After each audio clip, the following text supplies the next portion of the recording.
कृष्णा कृष्णा हरे हरे, हरे राम राम राम राम हरे हरे, हरे कृष्णा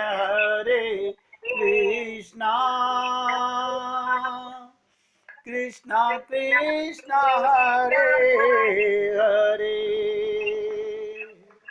हरे राम राम राम राम हरे हरे, हरे कृष्णा कृष्णा कृष्णा हरे हरे, हरे राम राम राम राम हरे हरे, हरे कृष्णा कृष्णा कृष्णा हरे हरे, हरे राम राम राम राम हरे हरे। सभी भक्त लोग बहुत एकाग्रचित होकर सुनेंगे। भक्ति का दो रास्ते बताए। पहले निर्मल बनो, अपने मन को निर्मल करो, मन में किसी से राग किसी से द्वेष, दोनों दुखदाई हैं, दोनों दुखदाई हैं। संसार में राग भी दुखदाई है और संसार में द्वेष भी दुखदाई है। ये राग द्वेष क्या करते हैं? हमें भ्रमित करके संसार में भटकाते हैं और हम लोग भगवत प्राप्ति के मार्ग को भूलकर आत्मा ना मानकर शरीर मानकर या तो संसार में राग करते हैं या द्वेष करते हैं। इसलिए कहा केवल निर्मल भक्ति से भगवान प्रसन्न होते हैं और सब साधन विडंबना है, कोरी नोटंकी है। और कहा सबसे सरल भक्ति का स्वरूप क्या, भगवान की भक्ति कैसे करें?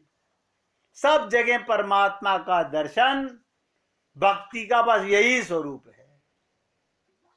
प्रहलाद का ये उपदेश अपने साथियों को किया और सब उनके अपने हो गए। देखिएगा ये बालक कैसे राक्षस घर में जन्म लेने वाले एक भक्त का संग पाकर सब भक्त कैसे हो गए? क्योंकि इन बालकों का मन बहुत कोमल था, सुकोमल था। हमारा मन अगर आज भी आत्मा अपने को मान ले तो मन को सुकोमल होते हुए पल की देरी नहीं लगेगी। सुख गलत जगह माना हुआ है। सुख केवल सुखदाता भगवान में ही है। तो आज की विशेष बात मैंने आपसे कही। अब देवताओं की बातें सुन लीजिए। देवता कितने, क्योंकि आप और हम लोग जानते नहीं ना। राजा भंसवान की कथा सुना रहा हूं, उससे आपको देवताओं की औकात का पता चलेगा। बहुत समय पहले एक राजा भंसवान नाम का एक राजा रहता था। वो न्यायप्रिय था और बहुत यशस्वी था, लेकिन उसके कोई पुत्र नहीं था। एक बालक की इच्छा में उस राजा ने एक अनुष्ठान किया और जिसका नाम अग्नि दुष्टा रखा। अनुष्ठान का नाम अग्नि दुष्टा। उस हवन में केवल, ध्यान दो, अग्नि भगवान का आदर हुआ। देवता बहुत है ना, अग्नि देवता का आदर सत्कार किया, क्योंकि हवन था अग्नि दुष्टा। इससे राजा इंद्र क्रोधित हो गया। बताइए, यानी राजा इंद्र को लगा कि मेरे अनुयायी, मेरे नौकर, अग्नि देवता का तो सम्मान हो रहा है और मुझे पूछा भी नहीं जा रहा। ये देवताओं की दशा बता रहा हूं। इंद्र काफी क्रोधित हो गया। इंद्र अपने गुस्से को निकालने के लिए एक मौका तलाशने लगा, ताकि राजा से कोई गलती हो और उसे दंड दे सके। पर वो राजा इतना अच्छा कि इंद्र को कोई मौका नहीं मिल रहा था, जिस कारण से इंद्र का गुस्सा और बढ़ता जा रहा था। ये कैसा प्रतापी राजा है, कोई गलती नहीं करता। ध्यान दीजिएगा, एक दिन राजा शिकार पर निकला। इंद्र ने सोचा यही समय है अपने अपमान का बदला लेने का। ये इंद्र ने राजा को सम्मोहित कर दिया। राजा जंगल में इधर उधर भटकने लगा। अपनी सम्मोहित हालत पर वो सब कुछ सुध बुध खो बैठा। ना उसे दिशाओं समझ में आ रही थी, ना अपने सैनिक दिखाई दे रहे थे। भूख प्यास से व्याकुल कर दिया। अचानक उसे एक छोटी सी नदी दिखाई दी राजा को, जो किसी जादू सी सुंदर लग रही थी। राजा उस नदी की तरफ बढ़ा और उसने पहले अपने घोड़े को पानी पिलाया, फिर खुद पानी पिया। जैसे ही राजा ने नदी के अंदर प्रवेश किया और पानी पिया, उसने देखा वो बदल रहा है। देखिए कमाल, वो बदल रहा है। धीरे धीरे वो स्त्री रूप में बदल गया। राजा स्त्री रूप में बदल गया। अब शर्म से बोझल राजा जोर जोर से विलाप करने लगा। उसे समझ नहीं आ रहा था ऐसा क्यों हुआ उसके साथ। राजा भंगस्वान सोचने लगा, हे प्रभु, इस अनर्थ के बाद मैं कैसे अपने राज्य वापस जाऊंगा। मैं अग्नि दुष्टा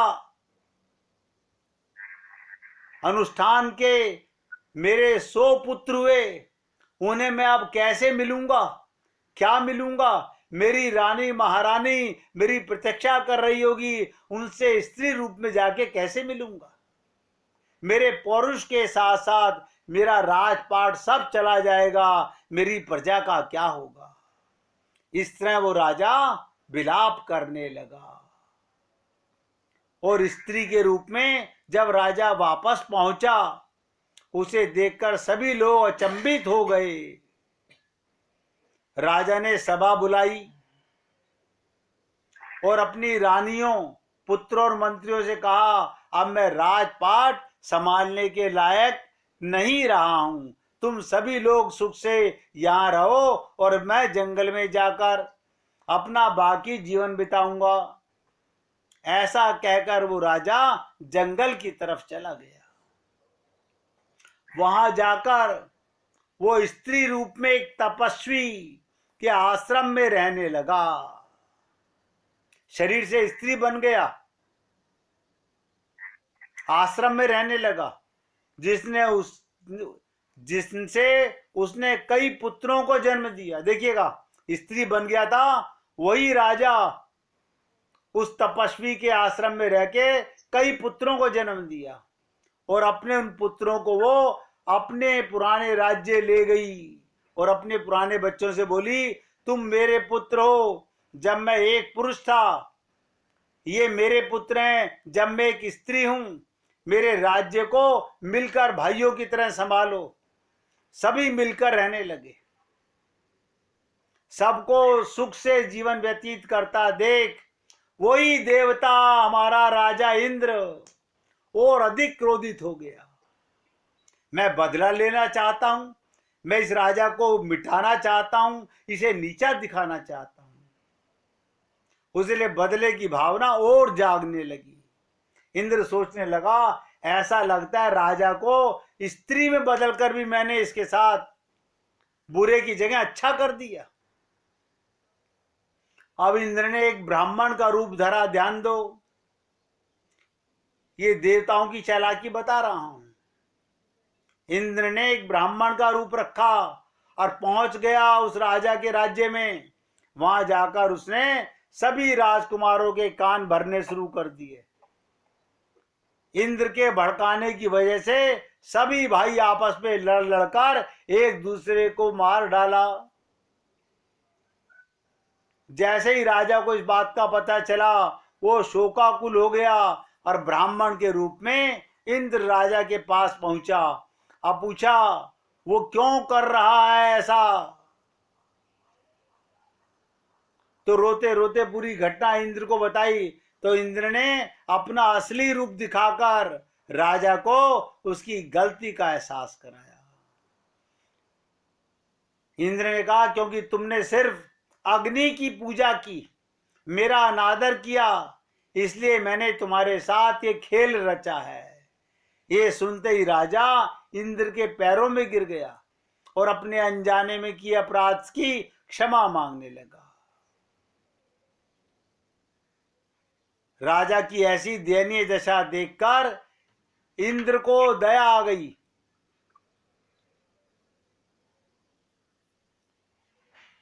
इंद्र ने राजा को माफ करते हुए अपने पुत्रों को जीवित करवाने का वरदान दिया। इंद्र बोले, हे स्त्री रूपी राजन, अपने बच्चों में से किसी एक को जीवित कर लो, मैंने सबको मरवा दिया है। तो राजा ने इंद्र से कहा, अगर ऐसी बात है तो मेरे उन पुत्रों को जीवित कर दो जिन्हें मैंने स्त्री की तरह पैदा किया था। हैरान होते हुए इंद्र ने इसका कारण पूछा। तो इंद्र ने जवाब दिया, हे इंद्र, एक स्त्री का प्रेम एक पुरुष के प्रेम से अधिक होता है, इसलिए मैं अपनी कोख से जन्मे बालकों का जीवन दान मांगती हूं। और उसके बाद इंद्र ने राजा को दोबारा पुरुष रूप देने की बात कही। इंद्र बोले, तुमसे खुश देखकर मैं वापस पुरुष बनना चाहता हूं। पर राजा ने साफ मना कर दिया। स्त्री रूपी राजा बोला, हे देवराज इंद्र, मैं स्त्री रूप में ही खुश हूं और स्त्री रहना चाहता हूं। तो फिर राजा इंद्र ने पूछा, ऐसा क्यों? क्या तुम वापस पुरुष बनकर राजपाट नहीं संभालना चाहते? तो राजा ने कहा, देव, स्त्री रूप में मैंने जिस संतुष्टि का अनुभव किया वो पुरुष रूप में कभी संभव नहीं है। देखिएगा, एक ही जन्म में बना हुआ राजा पुरुष से स्त्री हो गया और स्त्री रूप में आने के बाद में मैं तो कहता हूं जो गोपी रूप में आ गया। क्यों? मैंने कई बार आपसे निवेदन किया है कि गोपियों में जितना त्याग होता है, लेकिन खोपड़ी में बात बैठे तब ना। क्या हमें भगवत प्राप्ति ही करनी है? हमें माया जंजाल से निकलना है। सुनते बहुत हैं, अमल में नहीं लाते हम लोग। वो तो पुरुष रूप से याद रहते हुए स्त्री बना तो स्त्री रूप में ही रहना चाहता है। स्त्री रूप का मतलब क्या होता है? आत्मज्ञान में रहना। नोट करो, मैंने आप सब लोगों को आत्मज्ञान पर कितनी चर्चा, कितनी डिटेल में समझाने का प्रयत्न किया, लेकिन अभी भी हमारे को वही शरीर का पुरुष और स्त्री रूप याद रहता है। आत्मज्ञान से हम भ्रमित हो जाते हैं। केवल सत्संग में आके हमें याद आता है, अरे हम आत्मा हैं।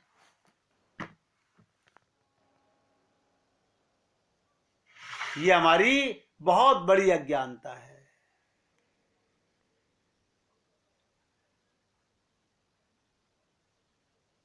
अगर मैं थोड़ा सा और डिटेल में बताना चाहूं तो ध्यान से सुनिएगा। हमारे गुरुदेव क्या कहते थे, हमारा ओरिजिनल रूप क्या है। और इन बातों को सभी भक्त लोग बहुत ध्यान से सुनिए। भाभी जी, आप ये सत्संग सुन रही हैं या आप बातें कर रही हैं?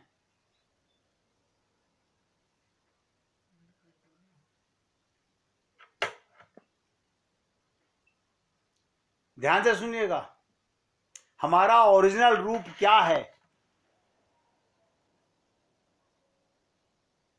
और आपसे निवेदन कर रहा हूं, ये ना कोई स्त्री का रूप है ना कोई पुरुष का रूप है। हम अपनी बात कर रहे हैं, हमारा ओरिजिनल रूप क्या है।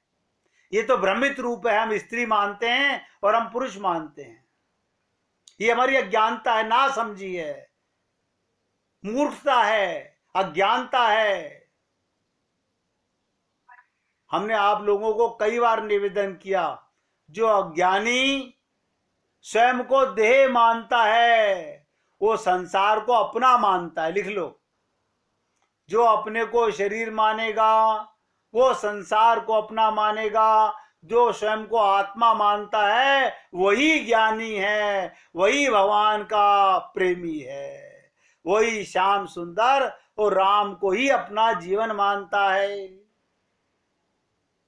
अनादिकाल से अब तक, अनादिकाल से अब तक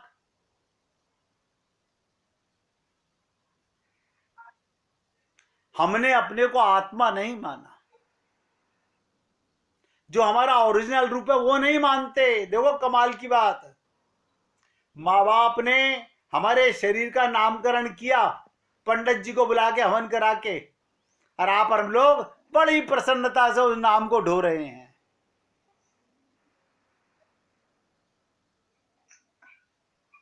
लेकिन जब हमारे जीवन में सत्संग आया, संत महात्मा आए, गुरु आए, उन्होंने हमारा ओरिजिनल रूप बताया, अब वो मानने में कठिनता हो रही है। क्यों? हम पके घड़े हो चुके हैं।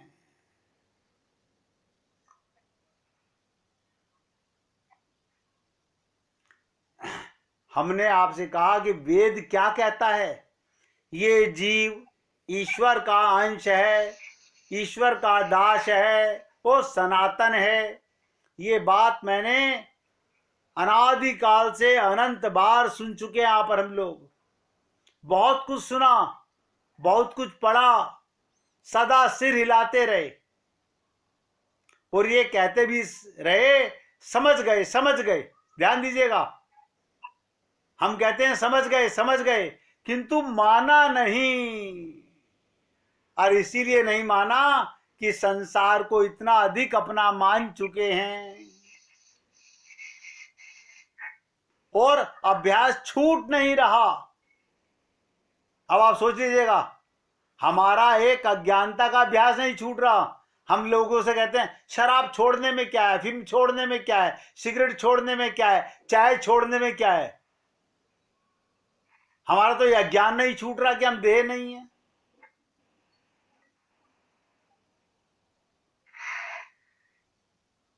हमारे महाराज जी के शब्द बता रहा हूं, वो क्या कहते थे, ऐसी बात नहीं कि कोई हमारी जिद हो कि गधे को अपना मान लें और जो अपना है उसको अपना ना माने, किंतु इतना अधिक अभ्यास हो चुका है, सब कुछ जानते हुए भी नहीं मानते। ये दुर्दैव है, दुर्भाग्य है हमारा।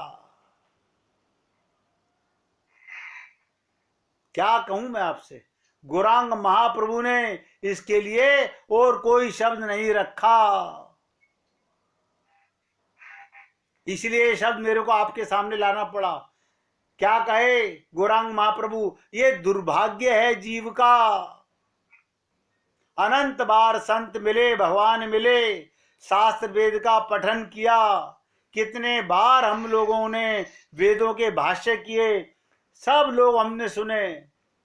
जब हम हजारों लाखों करोड़ों बार इंद्र बन चुके, तो क्या नहीं किया होगा, क्या नॉलेज नहीं रही होगी हम लोगों को। किंतु बस एक काम नहीं किया, खुद को आत्मा और परमात्मा को अपना नहीं मान सके।